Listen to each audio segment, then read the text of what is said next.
E aí, galerinha, tudo bem com vocês? Bom dia, boa tarde, boa noite, dependendo do horário que você está assistindo esse vídeo.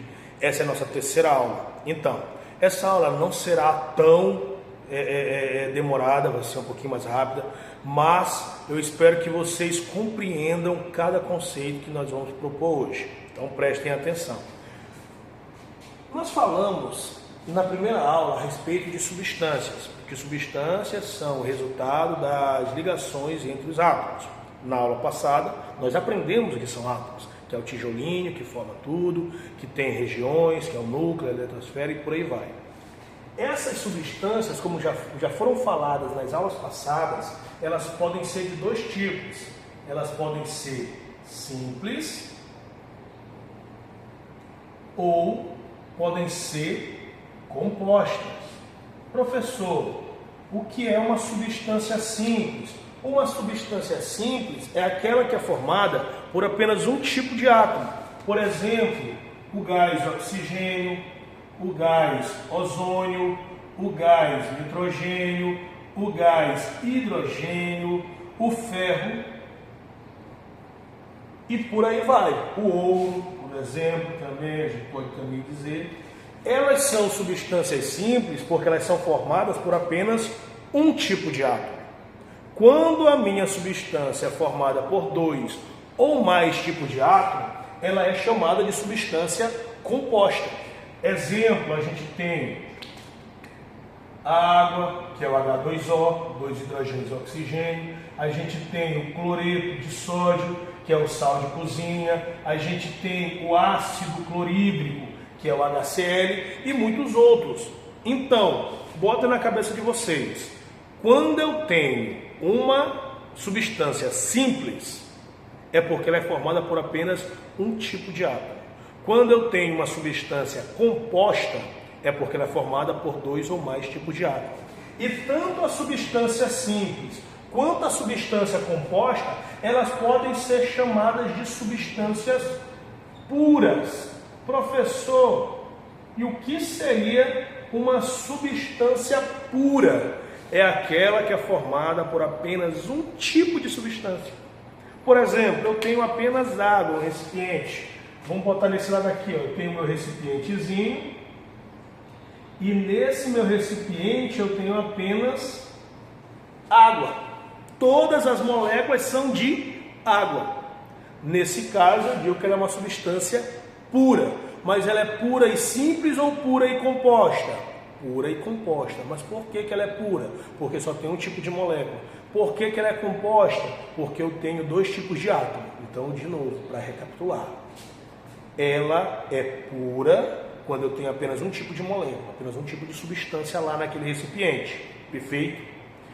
Quando ela é pura e simples? Quando ela tem ali naquele recipiente, ó, quando ela tem no recipiente dela apenas um tipo de molécula, apenas um tipo de substância, é a substância simples. Pura e simples, por exemplo, o gás oxigênio. Pura e composta, por exemplo, a água. Quando é que é pura? Quando eu tenho apenas um tipo de substância. Quando é que ela é pura? Quando eu tenho apenas um tipo de substância. Professor, água pura, água mineral, ela é pura, né? Eu já vi uns comerciais dizendo que é a água mais pura que tem. Não, água mineral não é pura. Por quê, professor? Porque a definição química de pura é ter apenas um tipo de substância. E o nome dessa água já vem dizendo tudo. Água mineral. Ou seja, uma água que tem sais minerais. Ah, professor, então a gente está consumindo coisa errada? Não, a gente precisa dos sais minerais. A gente precisa tomar água mineral. A gente não pode tomar água pura. Por quê? Porque água pura é água que serve para lavar feridas, que serve para lavar as vidrarias ou os equipamentos cirúrgicos. Então, prestem atenção nesse detalhe. Perfeito? Quando eu falo em alguma coisa pura, é algo que só tem uma substância.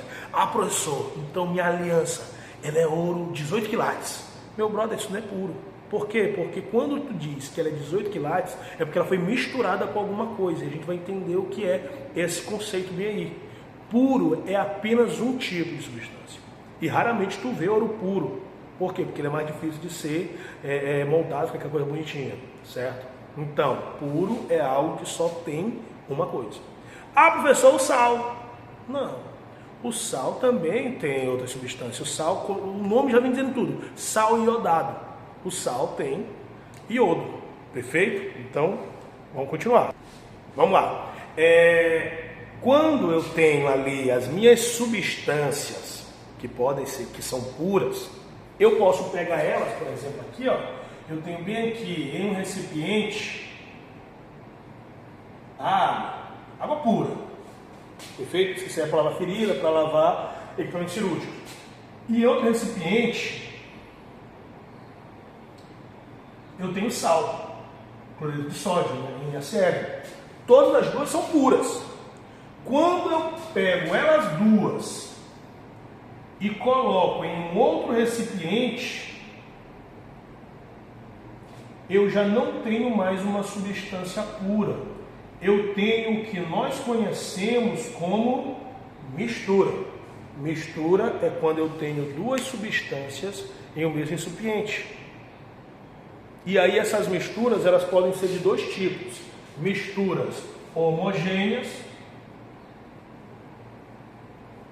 que são aquelas que eu não consigo ver os 2 ou 3 ou 4 componentes que estão ali presentes, e misturas heterogêneas,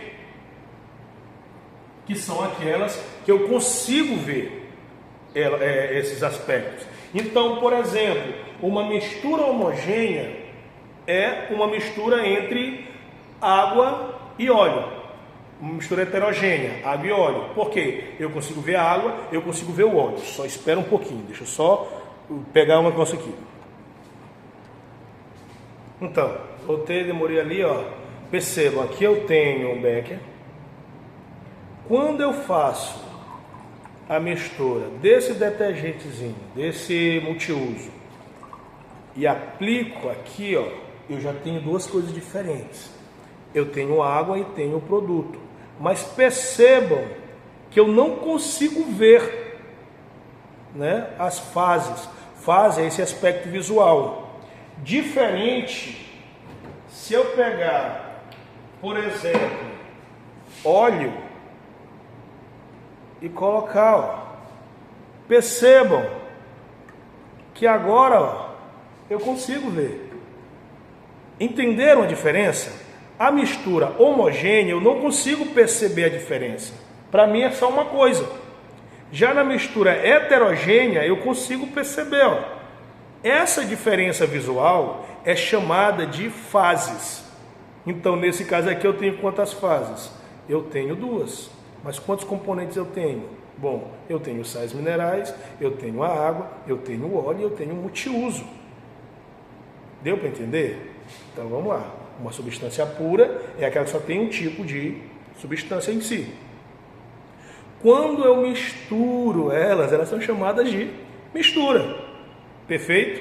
E aí vai existir a mistura homogênea, que é aquela que eu mostrei no começo, que não dá para perceber a diferença entre o que tem ali dentro, porque só tem uma fase, e a mistura heterogênea, que é essa aqui, ó, que dá para perceber a diferença. Perfeito? Então vamos continuar. Então, a gente já falou que as misturas são basicamente duas substâncias que foram colocadas no recipiente. Esse recipiente ele é denominado sistema, e ele pode ser homogêneo ou heterogêneo, depende de quantas fases eu consigo ver. E aí tem um pequeno problema. Qual, professor? Existe o que nós conhecemos como falsos homogêneos, que são soluções coloidais ou coloide, que são aquelas em que a gente acha que é homogêneo, mas é heterogêneo. Por quê? Porque não é só poder ver a olho nu, é tu colocar no microscópio e ver ali se tem mais de uma fase. Por exemplo, o sangue. O sangue é uma mistura heterogênea. Por quê? Porque a olho nu parece homogêneo, parece só ter uma fase, mas se tu colocar no microscópio, tu percebe outras. E aí, tudo que se mistura pode ser separado. Por exemplo, o que o amor une, às vezes o chifre separa. Às vezes. Que aí, né, a gente sabe que nem facada às vezes separa, imagina chifre. Então, esses processos de separação, eles dependem do tipo de mistura que eu tenho. Por exemplo, se eu tenho pedra no meu feijão, eu posso usar o quê? Catação para separar. Mas eu não posso usar catação para separar sal da água. Eu não posso. Como é que eu vou fazer para pegar? Não tem nem como. Por quê? Porque o sal com a água a gente tem uma mistura, a gente tem uma solução, uma mistura homogênea. Não tem como separar através de catação, nem através de filtração. Professor, o que eu separo com filtração? Eu posso separar, por exemplo, areia da água. A areia da água eu posso separar com filtração. E o que é um filtro? Um filtro é uma substância, um equipamento poroso que vai deixar a água passar e vai ficar as partículas maiores. Então, a gente tem vários tipos de processo de separação. A gente tem a catação, como eu já falei, a gente tem a levigação, que é o processo que os garimpeiros fazem, a gente tem a ventilação, que é o que as nossas avós, nossas mães faziam no interior, que pega ali, bate no pilão o arroz com a sua palha, coloca lá no balaio, joga para cima e aí o vento tira a cascazinha, leva a cascazinha embora e fica apenas o arroz para ser consumido. A gente tem processo de evaporação, que é deixar a água evaporar e ficar o sal, e esse processo dá para separar, e a gente tem muitos outros. Esses processos, turminha, você olhe bem na sua apostila. Por quê? Porque como eles são mais de leitura, a gente não precisa ficar falando tanto deles, também para não demorar tanto, porque a gente tem um conteúdo maior para ver daqui a pouco, né? Um pouquinho mais complexo. Então, de novo, lembre-se, misturas são sistemas em que a gente tem, são recipientes, a gente tem dois ou mais componentes nele. Pode ser uma mistura homogênea ou heterogênea. E quando a gente tem uma mistura e quer separar elas, a gente vai usar alguns processos. Esses processos estão na apostila. Dá uma olhada, já vê lá se dá para responder algumas questões, já responde essas questões e volta para a gente continuar. Então, espero que tenham respondido já algumas questões, espero que tenham dado uma lida na sua apostila, por favor, gente. Dá uma lida na apostila. Por quê? Porque se você não ler a apostila, ela não vai servir para nada. Dá uma lida, vê se entendeu, se não entendeu, coloca aqui no aplicativo, coloca aqui no portal qual a sua dúvida para a gente poder sanar. Lembre-se, você é responsável pelo teu conhecimento. Aqui eu só estou aqui para auxiliar. Vamos lá? O que é uma equação química? Equação química é uma representação de uma reação química. Professor, o que é uma reação química? É o processo de transformação, em que a substância ela é uma coisa e vira outra. E para representar ela, eu vou basicamente ter que fazer isso. Vamos pegar um exemplo. Eu tenho bem aqui o gás hidrogênio com o gás oxigênio. Perfeito? Quando eles entram em contato um com o outro, eles viram o que nós chamamos de H2O, que é a água.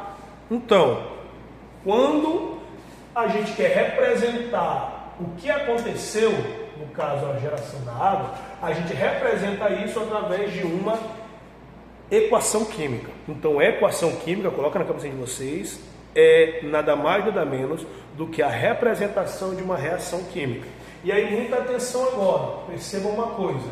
Existe um cientista chamado Lavoisier, ele conseguiu comprovar cientificamente, experimentalmente, que em uma reação química em ambiente fechado, nada vai se criar e nada vai se destruir. Tudo vai ser apenas transformado. Pessoal, isso quer dizer que a quantidade que eu tenho no começo tem que ser igual à quantidade no final. E se isso não ocorrer, eu tenho que organizar para fazer um balanceamento químico. Professor, e como é que faz um balanceamento químico?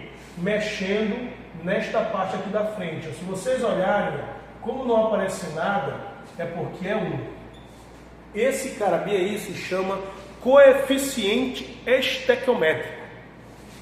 Aqui é o símbolo, aqui é o índice. Eu não mexo no índice. Eu posso mexer apenas no coeficiente estequiométrico. E esse coeficiente estequiométrico, ele multiplica o nosso índice. Então não esqueçam disso. Quando eu tenho 2, eu multiplico tanto um quanto o outro. Então prestem atenção. Aqui eu tenho 1 vezes 2, eu tenho 2 hidrogênios. Aqui eu tenho 1 vezes 2, eu tenho 2 oxigênios. Aqui eu tenho 1 vezes 2, eu tenho 2 hidrogênios. Aqui eu tenho 1 vezes 1, eu tenho 1 oxigênio. Espera aí, pessoal, espera aí. Lavoisier não disse que a quantidade aqui tem que ser igual aqui? esse lado aqui, ó, a seta aponta para lá. Então esse cara aqui ele se chama reagentes. Eles se chamam reagentes. E esse cara aqui, ó, para onde a seta está apontando, se chama produtos. A quantidade de átomos dos reagentes tem que ser igual à quantidade de átomos dos produtos. E já deu errado, ó. Aqui tem 2, aqui tem 1. Como é que eu vou fazer para ajeitar isso? Usando o que nós conhecemos como balanceamento químico. E eu só posso mexer aqui, ó. Lembra, esse cara aqui multiplica esses índices. Então, como ele é 1, como é que eu faço para eu transformar ele em 2? Bem simples, ó. Venho aqui, ó, apago e coloco 2. Pronto, 2 vezes 1, 2. Olha, balanceou, só que teve um problema. Aqui, ó, 2 vezes 2, 4. Eita, professor, deu errado. Calma, meu pequeno gafanhoto. Agora basta eu fazer a mesma coisa aqui, ó. Apago. Pronto, 2 vezes 2, 4. Agora ela está balanceada, perfeitamente balanceada e organizada. Isso que Lavoisier dizia. A quantidade de átomos, a quantidade de massas dos reagentes é igual à quantidade de massas dos produtos. Por exemplo, ele dizia isso: se eu tenho A mais B virando C, se A é 10 gramas, B é 18 gramas, obrigatoriamente e logicamente C tem que ser 28 gramas. Por quê, professor? Porque a soma dos reagentes tem que ser igual à soma dos produtos. Isso se chama lei de Lavoisier ou lei de conservação das massas. E aí veio outro cientista chamado Prost e provou que isso aqui tem proporções constantes. Como assim, professor? Se eu estou afirmando que agora eu tenho 20 gramas, quanto eu tenho nos outros? Bom, aí é bem simples. Se a proporção, é só ver o que aconteceu aqui. O que aconteceu aqui? Uma multiplicação por 2. Sim ou não? Sim. Aqui ocorreu uma multiplicação por 2. Logo, nos outros vai acontecer a mesma coisa. Uma multiplicação por 2, uma multiplicação por 2. 2 vezes 18, 36. 2 vezes 28, aqui eu vou ter 56. E se vocês perceberem, ó, não mudou nada. Ó, 20 mais 36, 56. Então, lembre-se disso. O que Lavoisier falou?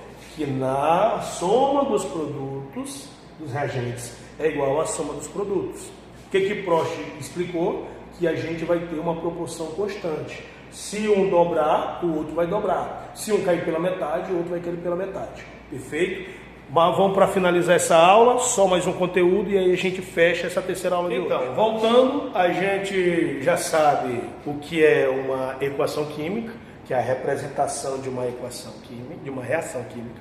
Já sabemos que uma reação química em ambiente fechado, a massa dos reagentes é igual à massa dos produtos, ou seja, nada é perdido, e que a proporção é constante. A gente aprendeu isso lá naquele tópico de agora há pouco. Entendam, essas proporções constantes, elas são chamadas de lei de Prost.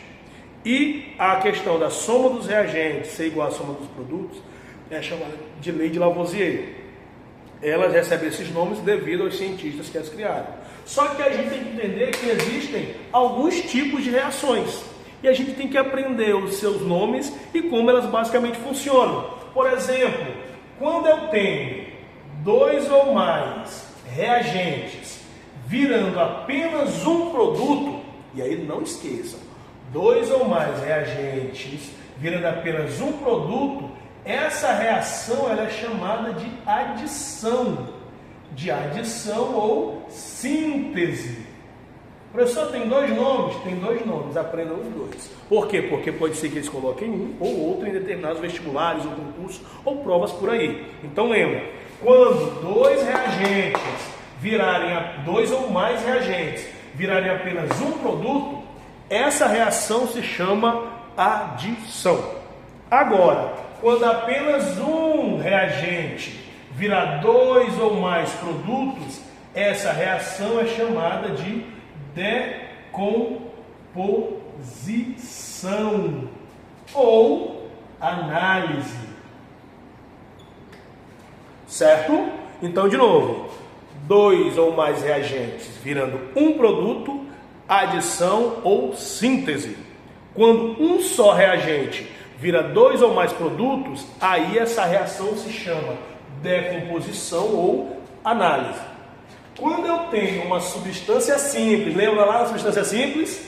Reagindo com uma substância composta e ocorrendo essa mudança, perceba, A, BC, virando AB mais C, essa reação se chama simples troca ou deslocamento. Basicamente o que aconteceu? O A tomou o lugar do C na reação, ó. Então, quando uma substância simples reagir com uma composta e houver essa troca, ela se chama simples troca ou deslocamento. E por último, para finalizar essa nossa terceira aula, quando duas substâncias compostas reagirem e houver essa troca aí, ó, essa troca aí, como vocês perceberam que foi dupla, ela é chamada realmente de dupla troca ou metátese. Então prestem atenção. 2 ou mais virando 1, adição ou síntese. 1 virando 2 ou mais, decomposição ou análise. Simples reagindo com composto, deslocamento ou simples troca. 2 compostos reagindo entre si, dupla troca ou metátese. Então, galera, se você chegou até ao final do vídeo, já se organiza, já responde as suas atividades, já fique preparado para a tua avaliação e lembre, falta uma aula, não percam nenhuma, para que vocês estejam preparados para as provas vestibulares. Valeu, galerinha, bons estudos!